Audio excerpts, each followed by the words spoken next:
Durante a execución das obras de rehabilitación na Ponte Nafonso, varias liñas quedaron en suspenso. Ata o momento, e malia que xa hai semanas que finalizaron as obras, as frecuencias non se retomaron, cos consecuentes prexuizos para os veciños deste núcleo.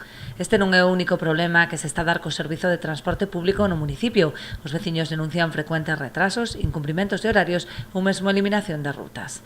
Últimamente, pues nos chegaron queixas dos veciños de Ponte Nafonso que as frecuencias que tiñan que atender esta localidade pues non se están cubrindo por parte da empresa concesionaria, non se están cubrindo dende que xa remataron as obras, porque estiveron estas frecuencias paradas durante as obras de Ponte Nafonso, de rehabilitación da ponte de Ponte Nafonso, pero en estes momentos xa está aberto ao tráfico e, por tanto, debense recuperar as frecuencias existentes.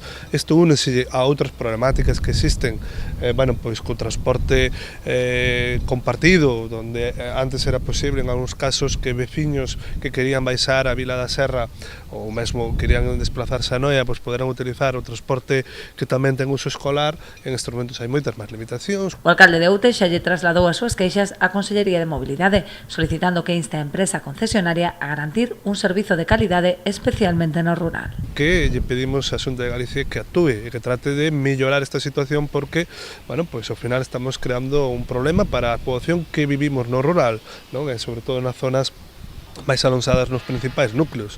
Eu creo que se queremos un rural vivo ten que ter unhas comunicacións mínimas, non dicimos que teña frecuencias a todas as horas, pero sí que ten que ter uns estándares mínimos de comunicación, e pedimos a Xunta de Galicia que se poña as pilas e que, claro está, ademais, cando hai unhas concesións que establecen unhas frecuencias, que se cumplan.